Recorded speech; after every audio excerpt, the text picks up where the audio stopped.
You know that feeling? That feeling like you're just a tiny paper boat drifting in the middle of the massive Hudson River.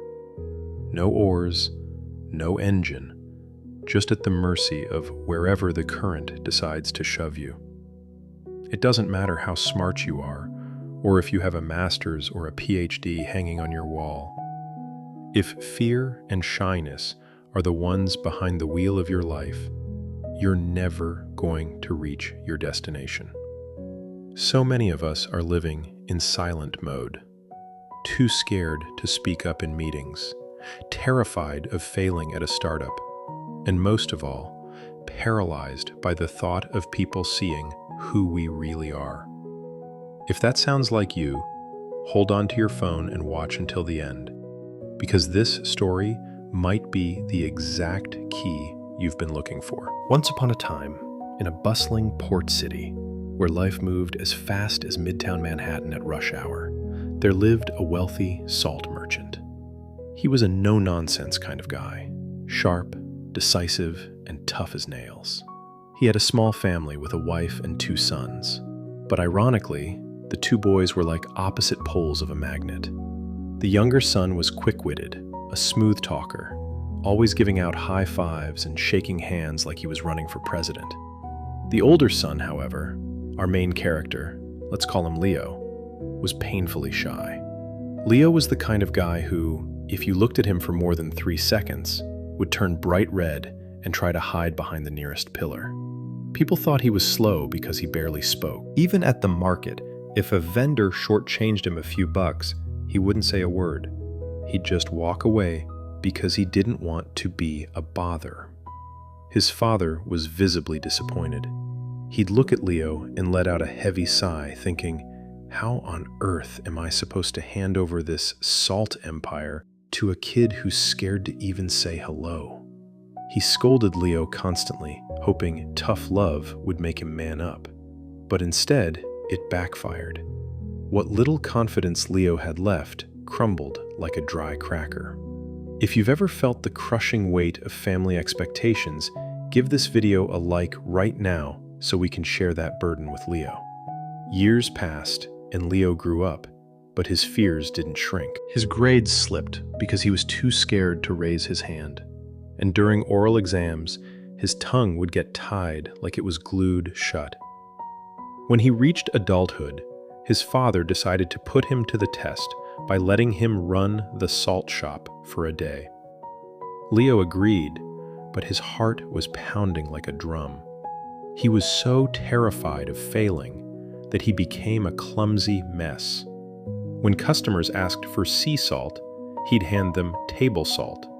When they asked for the price, he'd stutter so hard he couldn't get the numbers out. The breaking point came one day when his father was out. A group of distinguished-looking men walked in. They were dressed sharply and spoke with total authority.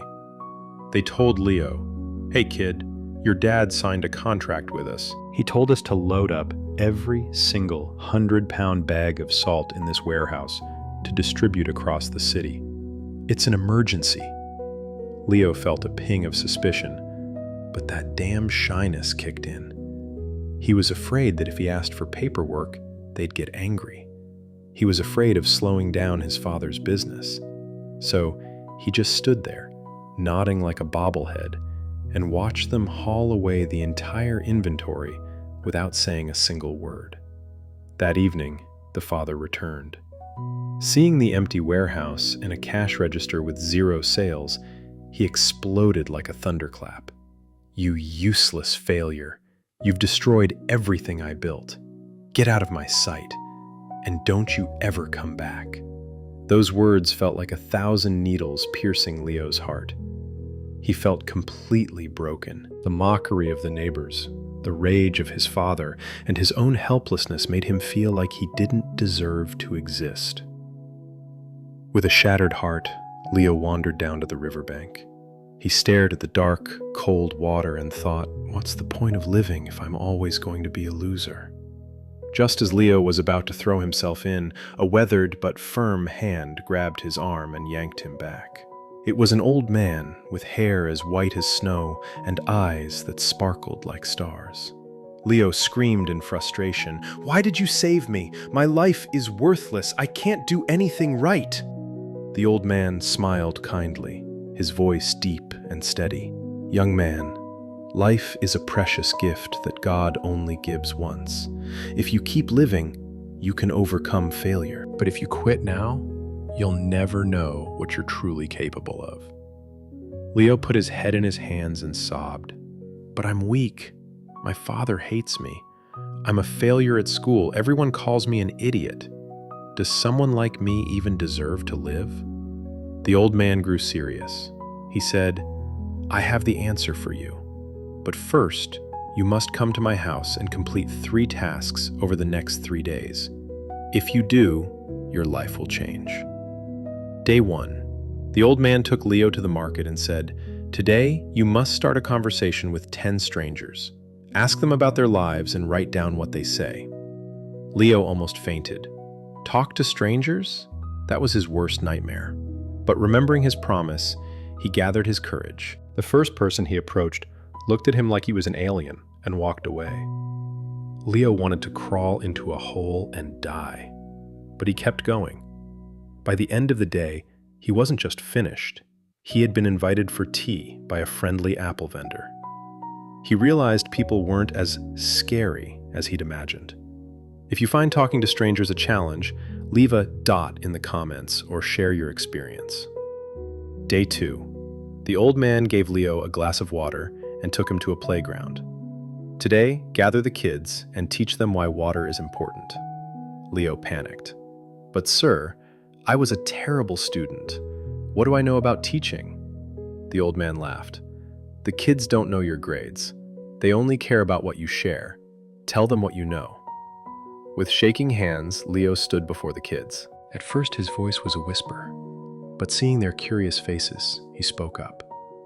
He told them how water makes the trees grow and keeps the fish swimming. The kids cheered.